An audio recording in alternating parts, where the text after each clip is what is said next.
What's good, YouTube? It's your boy Humble Warrior back at you guys with another video. So today I caught a segment on First Take where they did a topic talking about Mike McDaniel's 3-year extension with the Dolphins, and Shannon Sharpe, Jeff Saturday, and Stephen A. had their own take on it. Jeff Saturday kind of rebutted, saying how he's unsure how this gonna work out. Shannon went on the defense and said that he thinks they're going to do great. And Mike McDaniel is well deserving of the extension he received. He also talked about Tua's weapons and, how they rebuild the confidence of Tua, which we've seen over the last 2 years, what he can do in the league. His numbers have taken off. There's no debating that. However, Stephen A. Smith is a clown. The man started his segment out by talking about how certain coaches get certain jobs because of their relationship with the quarterback. And then he went on to say how their contracts lined up together as if the Dolphins going to get rid of them at the same time. What he failed to talk about is the fact that Tua got a real 1-year extension on his deal. That 4-year ordeal you're looking at, after next season, the Dolphins can say bye-bye to Tua. They can get rid of him. If they don't like what they see this year and next year possibly, they can say bye-bye. So it's stupid for him to have that kind of take on the situation. Not only that, but he also said that, Brian Flores had 10 wins. Respectfully, he did. But did Brian Flores not build the defense to be superb and then give 2 fucks about the offense? I mean, help me flash back to that time frame.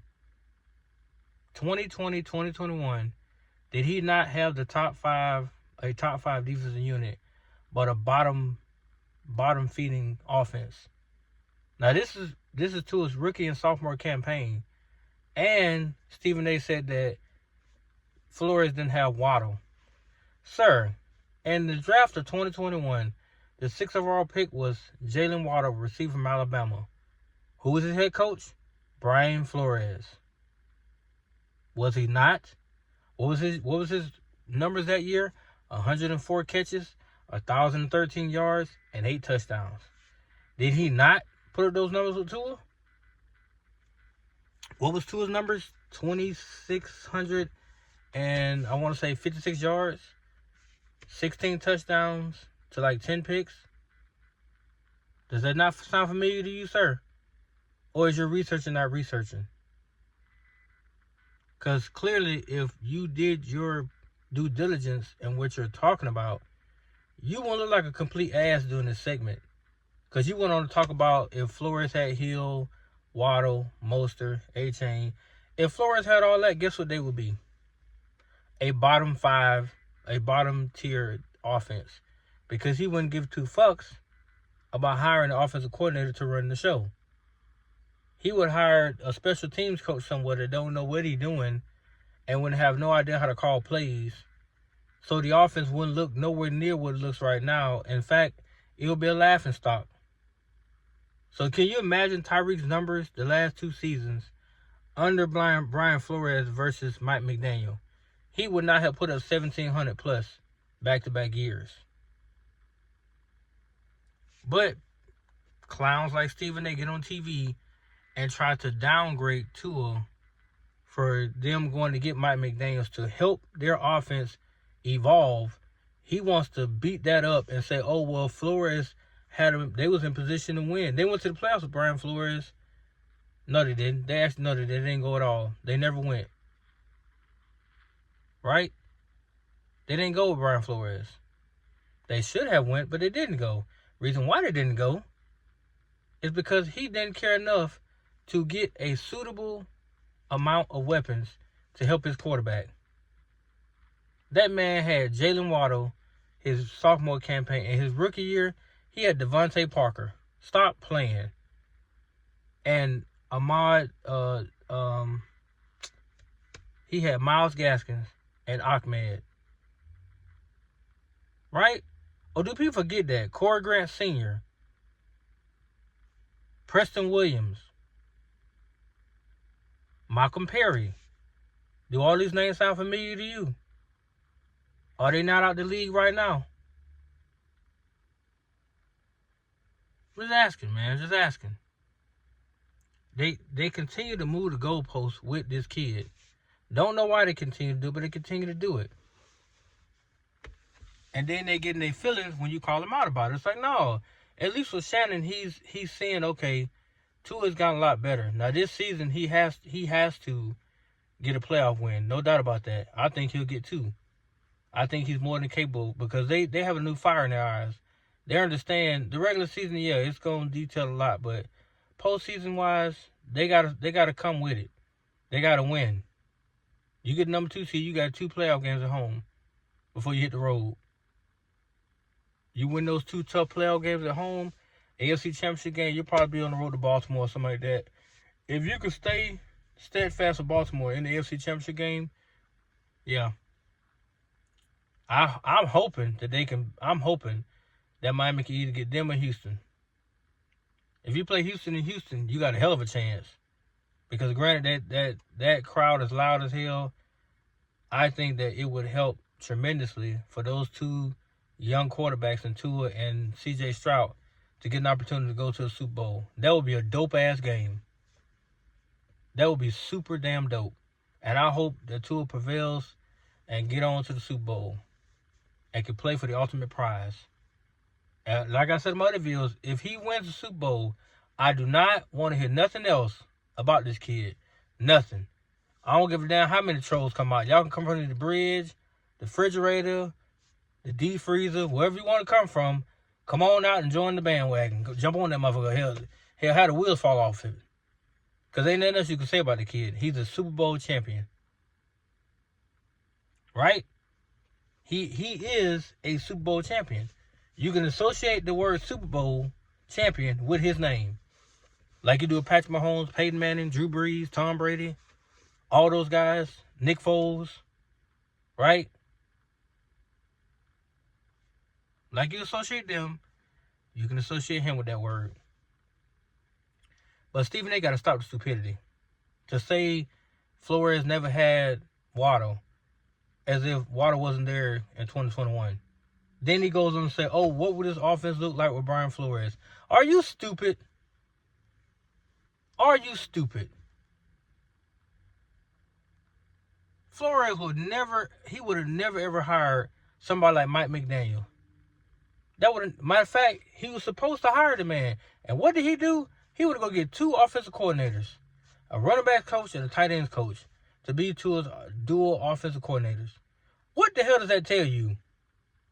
And you really think that he gonna damn go and get Hill, Mostert, draft A-Chain, get Jonnu Smith, get Odell, draft them 2 Washington boys? Come on, man. Stephen A., stop the bullshit. Stop it. At this point, man, you on there for clout. You trying to stay relevant in the sports world. Don't turn to Skip Bayless now. Don't do that to yourself. Because, damn, you sound ignorant, brother. You really, really do. Because there's no way you're going to sit it with a straight face. There's no way. I'm telling you that because it don't make sense to do that. To lie to yourself like that don't make no damn sense. That's why I hope this season that Tua will put up godlike numbers. It will force Stephen A. to come back and say, you know what, I was wrong. I got to apologize to that kid. Yeah, you do. I'm going to start calling that boy. He a grown man. You got to apologize to that man. You got to get on that TV and tell that man you sorry. Because you talk shit about that dude from the moment they hired Mike McDaniels. Because you thought he was a bust too. You just ain't going to never admit it. Like you said, there's no head coach that would take Herbert over Tua. I know one that did. I ain't gonna say his name though. I know one that did. And even though Justin Herbert put these infatuated numbers, it don't. And then at the end of the day, it don't equate too much, does it? And now that his offense looks completely different, what would he be doing this season? Josh Allen, I'm not going to speak on because he still can do what he do. and we got them week 2. And that's the game right there. If we can dominate the Bills by somehow, some way, I think the national media is going to start to take us more serious. We beat the Bills week 2. Then they got to say, you know what? The Dolphins might be having something here. Then we got Seattle week 3. We beat them. We come back, we play the Patriots week 4. We beat Tennessee.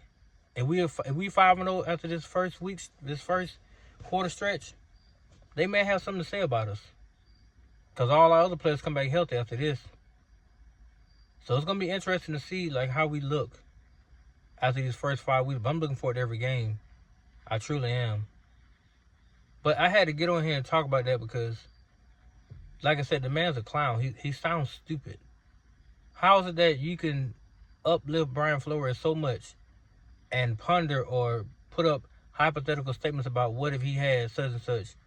Bruh, the man literally drafted defensive players. He didn't draft not one offensive player outside of Waddle. He just didn't. He didn't care. He gave them Waddle because Jamar Chase got drafted 3 spots ahead of him. I really believe if roles were reversed, I think we would have got Jamar Chase. I really do. But we got Waddle. So he gave Tua a piece of a weapon. He gave him a piece. Like a puzzle piece, he gave him that in Waddle. And Tua utilized the hell out of Waddle. Waddle caught over 100 balls, something he ain't done in the last 2 years. But that year, his rookie year, he was getting worked to death. And he was throwing some short stuff, some intermediate stuff. He threw him a couple deep balls. But Waddle was raw. So he still was jumping in there, catching the ball for no reason. He had to get out his system after 2 years. I hope this year he don't do it. Because that's what got him hurt, was all that damn jumping. So hopefully he'll stay on the ground like Hill does as he uses speed. But like Hill said, he's grown up in the classroom. So we're going to see what that finished product look like this year. But I had to get on here and speak my piece on that situation. Because that made no sense. That take was stupid from Stephen A's point of view. Jeff Saturday and Shannon Sharp, appreciate what you guys said. There was nothing wrong with it. But the idiot that's to y'all far left, which is Stephen A. Smith, he needs to really get some help. Some of the stuff he say don't even make no damn sense no more. And that was one of them. But let me know what you guys think, man. I gotta go back in here and try to eat if I can. I'm gonna try to do more videos because I see now that they're doing better. So I'm happy about that. I wish I could get my subscribers up, but hey, I'm gonna continue to push, guys. I mean, I think I'm gonna do a video here soon about my mental health situation, but just stay tuned, guys. Appreciate the love and support. Peace.